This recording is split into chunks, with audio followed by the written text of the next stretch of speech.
kasih sejati. Kemanakah kami berseru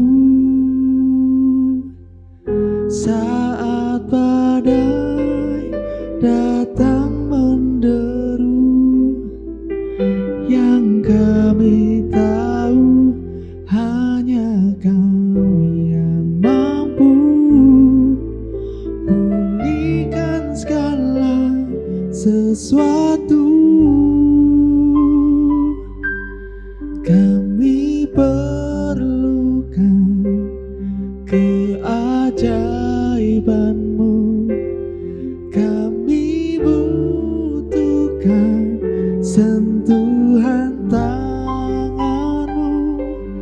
Kami tak dapat jalan sendiri, kami perlu Kau Tuhan.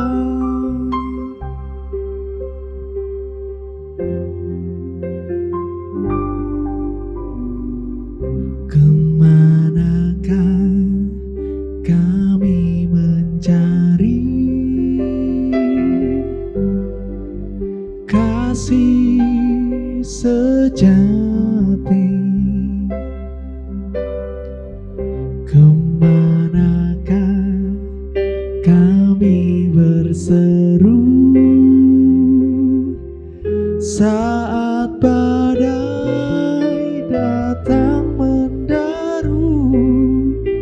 Yang kami tahu hanya Kau yang mampu pulihkan segala sesuatu. Kami perlukan keajaiban-Mu, kami butuhkan sentuhan tangan-Mu. Kami tak dapat jalan sendiri, kami perlu Kau Tuhan.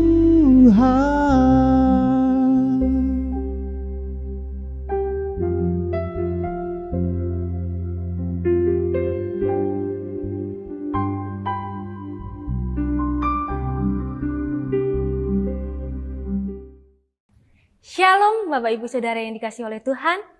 Kembali lagi dengan Rehat, Renungan Hati Sehat bersama GBI Ngadinegara Yogyakarta. Kembali lagi kita akan bersama-sama untuk belajar akan kebenaran firman Tuhan, untuk mendengarkan kebenaran firman Tuhan.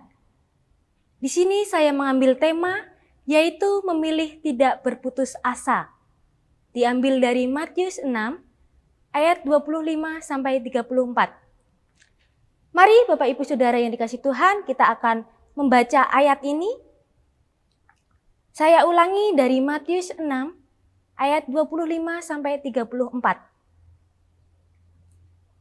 Saya akan bacakan ayat 25 sampai 34. Karena itu aku berkata kepadamu, janganlah khawatir akan hidupmu, akan apa yang hendak kamu makan atau minum, dan janganlah khawatir pula akan tubuhmu, akan apa yang hendak kamu pakai. Bukankah hidup itu lebih penting daripada makanan, dan tubuh itu lebih penting daripada pakaian?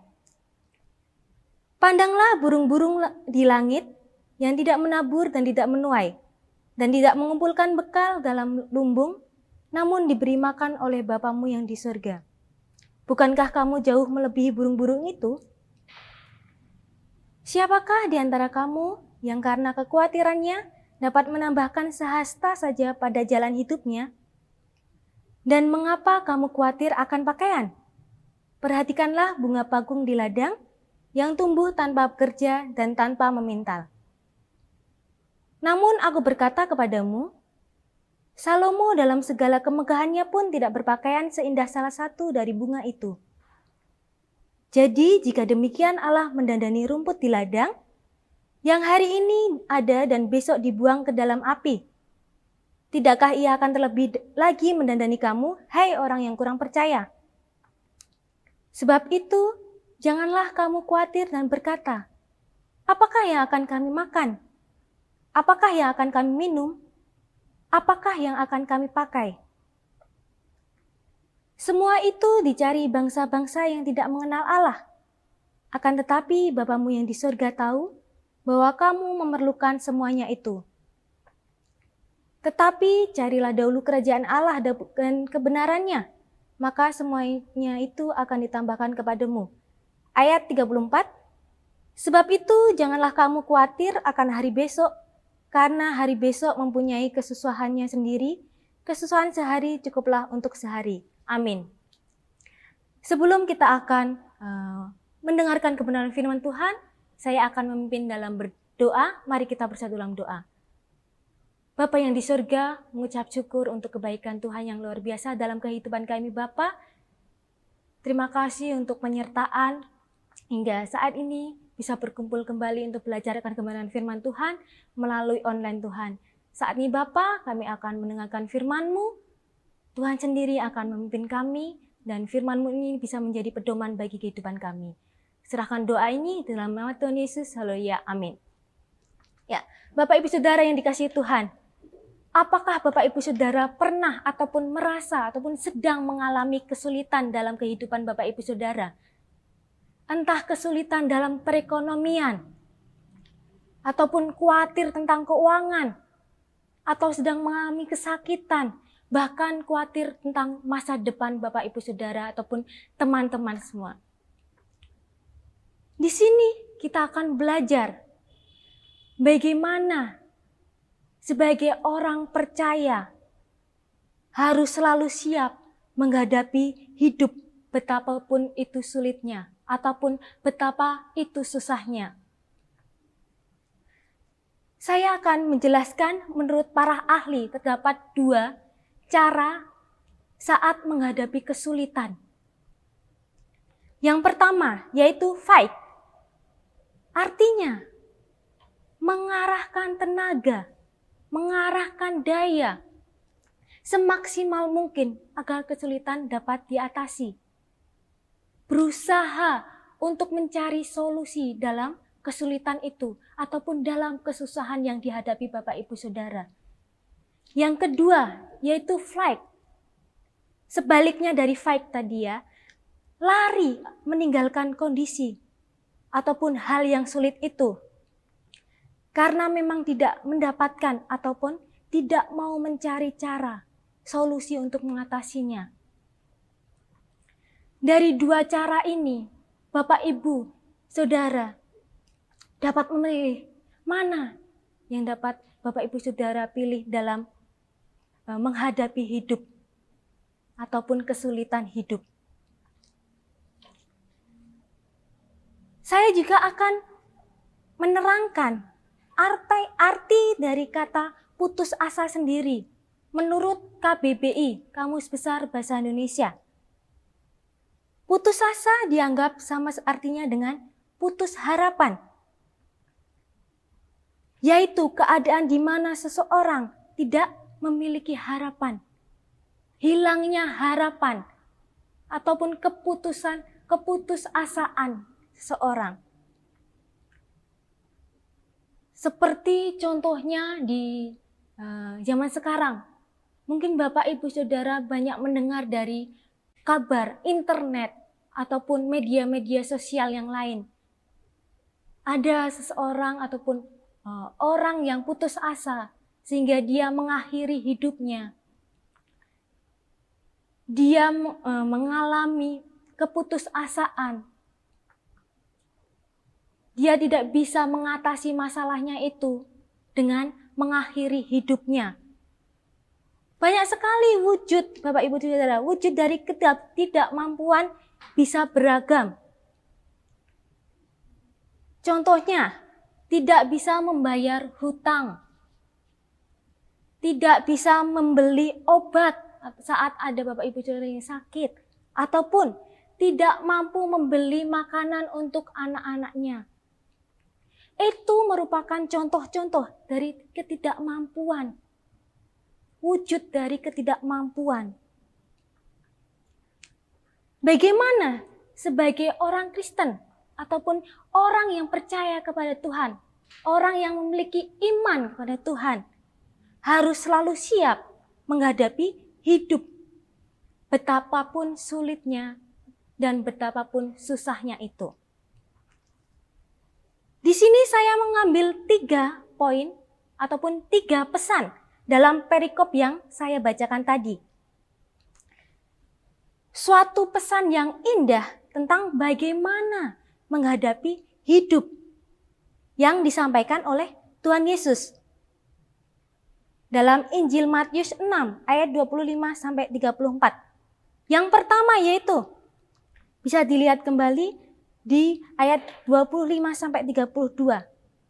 Kita tidak perlu khawatir untuk makan, untuk minuman, untuk pakaian, yang itu sebagai hal yang penting dalam hidup, dalam kehidupan kita.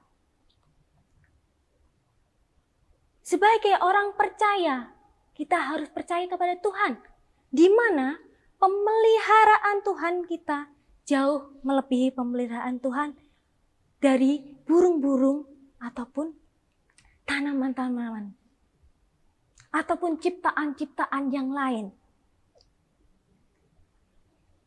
Yang kedua, pemeliharaan Allah terhadap bunga bakung yang indah. Ini bisa dilihat bahwa Allah sungguh sangat memperhatikan kehidupan kita, kehidupan ciptaannya. Bunga bakung saja dipelihara, bunga bakung yang tidak bekerja dipelihara Tuhan, apalagi kita yang melebihi mereka. Seperti di ayat di perikop ini terdapat Raja Salomo yang paling kaya dibandingkan dengan raja-raja yang lainnya. Raja Salomo yang bisa membeli atau memakai barang-barang mewah, atau mampu untuk memakai baju ataupun barang yang indah. Tetapi keindahan baju Salomo tidaklah sebanding dengan keindahan bunga bakung. Bisa dikatakan juga Bapak Ibu Saudara, kekhawatiran akan kecukupan makan, minuman, dan juga pakaian itu dimiliki oleh mereka yang tidak mengenal Allah. Rasa kekhawatiran, rasa kecemasan itu dimiliki yang tidak mengenal oleh Allah. Sehingga sebagai orang-orang yang percaya dan mengenal Allah, itu tidaklah perlu untuk khawatir. Tidak perlu khawatir untuk masa depan, untuk kehidupan-kehidupan selanjutnya. Bagaimana caranya? Mengapa kita sebagai orang Kristen tidak boleh takut ataupun tidak boleh khawatir? Bisa dilihat di ayat 33. Bagaimana caranya? Yaitu, tetapi carilah dahulu kerajaan Allah dan kebenarannya, maka semuanya itu akan ditambahkan kepadamu. Dalam menjalani kehidupan, mencari kerajaan Allah dan kebenarannya.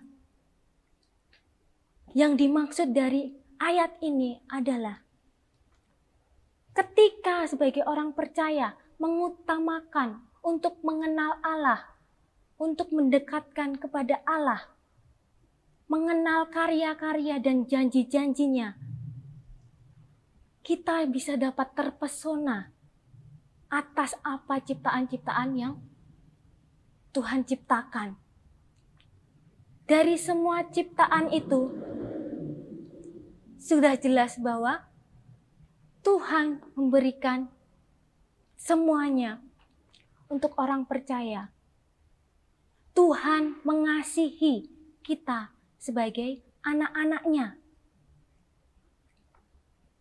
Dan yang paling penting Bapak Ibu Saudara, bahwa Allah selalu memberikan yang terbaik untuk kita.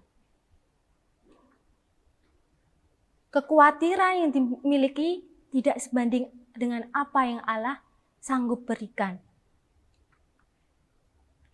Bapak Ibu Saudara, kekhawatiran tidak membuat hidup nyaman ya. Kekhawatiran membuat hidup kita merasa cemas, takut. Sehingga bisa dilihat dari rasa kekhawatiran itu, tidak ada jaminan hidup. Tidak ada jaminan sesuatu yang baik. Namun, malah membuat gelisah. Membuat pikiran kita terganggu. Mengganggu sukacita kita. Jangan sampai sebagai orang-orang percaya, kekhawatiran menguasai Bapak Ibu Saudara. Perlunya mengandalkan Tuhan. Perlunya iman yang kuat dalam kehidupan Bapak Ibu Saudara. Yang ketiga, Bapak Ibu Saudara, janganlah khawatir akan hari besok. Diambil dari ayat 34. Sebab itu janganlah kamu khawatir akan hari besok, karena hari besok mempunyai kesusahannya sendiri. Kesusahan sehari cukuplah untuk sehari. Dalam ayat ini, Bapak Ibu Saudara, Yesus menekankan kepada para muridnya untuk tidak perlu khawatir masalah yang belum terjadi. Maksudnya dari pengertian ini yaitu bukan kita tidak boleh untuk memikirkan tentang besok ataupun tidak boleh untuk membuat rencana-rencana ke depannya, tetapi kita tidak perlu mengkhawatirkan apa yang mungkin terjadi besok. Karena apa yang kita khawatirkan belum tentu terjadi. Dan itu tidak seburuk apa yang kita pikirkan.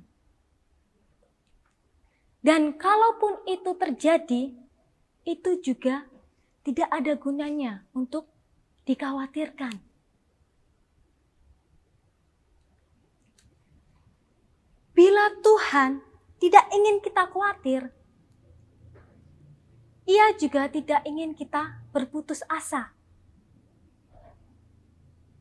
Tuhan Yesus tidak menginginkan kita orang percaya untuk berputus asa. Kenapa sebagai orang percaya kita bisa putus asa? Yaitu karena mengandalkan diri sendiri dan juga karena mengandalkan kekuatan dari orang lain. Itu salah satu contohnya kenapa kita bisa berputus asa. Dari pengertian ini sudah terlihat Bapak Ibu Saudara bahwa kita memerlukan pertolongan dari Tuhan ataupun kita harus mengandalkan Tuhan. Dalam mengandalkan pertolongan dari Tuhan,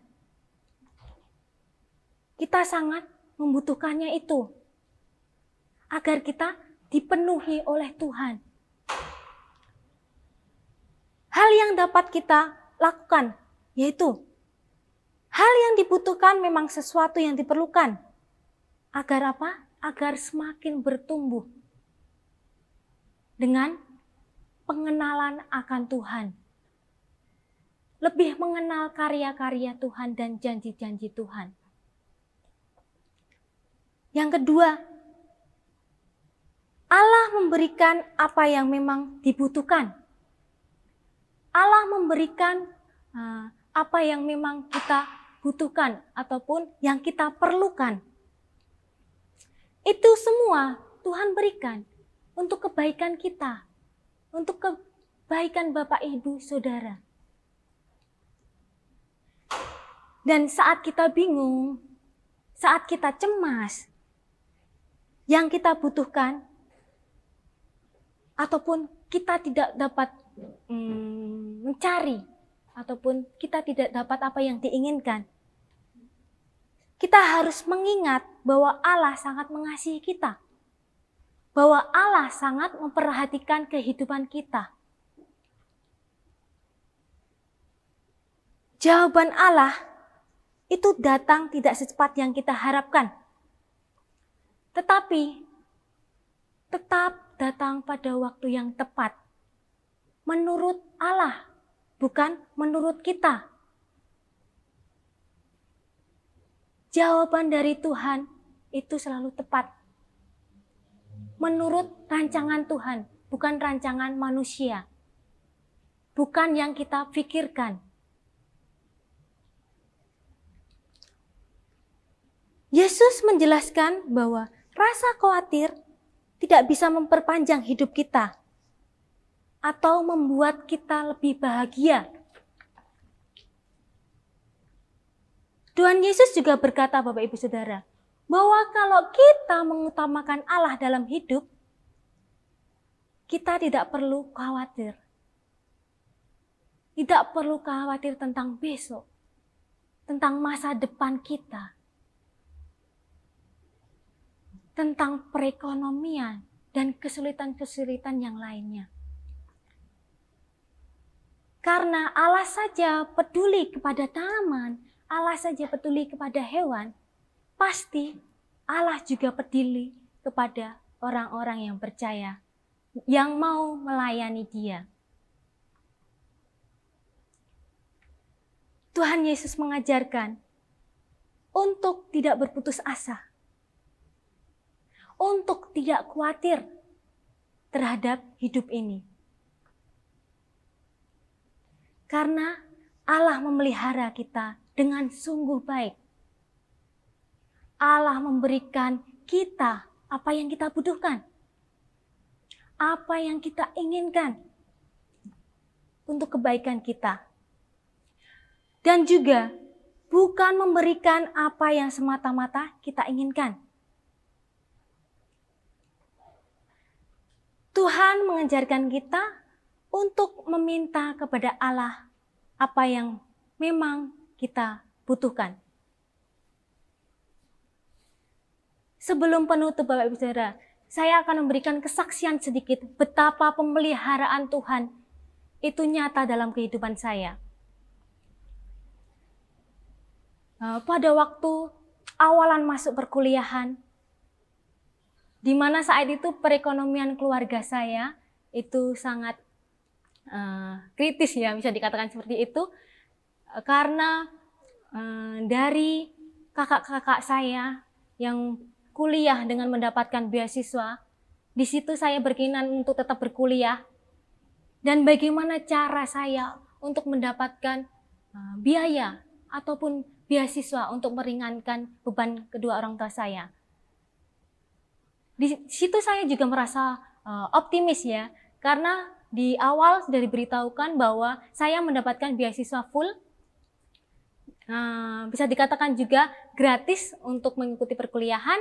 Namun saat datang ke kampus dan memberikan berkas-berkas untuk perkuliahan, ternyata dari pihak kampus melihat bahwa ayah saya sebagai PNS sehingga tidak bisa mendapatkan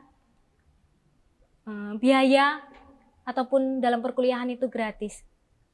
Hanya mendapatkan 30%. Dari pergumulan ini, saya sempat mau mengundurkan ataupun tidak jadi untuk berkuliah karena tidak mempunyai biaya. Dan karena diberitahukan oleh dosen itu untuk tetap berkuliah dan harus memiliki iman yang kuat dan selalu berdoa mengandalkan Tuhan. Ada mukjizat setelah saya pulang, diberitahu bahwa saya mendapatkan beasiswa itu. Beasiswa 100% untuk SPP tetap ya. Nah, dari proses demi proses yang awalnya saya merasa tidak mampu, yang awalnya saya merasa cemas, khawatir tentang biaya-biaya ke depannya. Namun sampai saat ini saya lulus. Saya bisa menyelesaikannya itu karena pemeliharaan Tuhan. Karena kebaikan Tuhan. Tuhan tahu apa yang saya butuhkan. rasa kekhawatiran saya yang menyelimuti di awal hingga sampai di lulus ini pun. Tapi saya percaya bahwa Tuhan tahu apa yang dibutuhkan. Tuhan tahu bahwa saya bisa untuk menyelesaikan itu. Dan dilingkupi oleh pemeliharaan Allah dalam kehidupan saya. Kesimpulannya Bapak Ibu Saudara, jangan melihat masa depan dengan khawatir, tetapi melihat masa depan dengan penuh keyakinan dan juga penuh harapan. Jadilah optimis dan bukan pesimis. Seseorang yang pesimis selalu melihat kesulitan di setiap kesempatan. Tetapi orang yang optimis melihat kesempatan dalam setiap kesulitan. Amin. Mari kita bersatu dalam doa. Mengucap syukur Bapa, terima kasih untuk kebenaran firman-Mu hari ini. Kami bisa belajar Tuhan untuk selalu mengandalkan Engkau. Selalu tidak berputus asa. Dan kami mempertahankan iman kami Bapa dalam menghadapi masa depan kami ataupun menghadapi hari-hari esok Bapa. Biarlah firman-Mu ini Tuhan bisa kami mengerti dan kami bisa terapkan dalam kehidupan kami. Terima kasih Tuhan Yesus. Haleluya. Amin.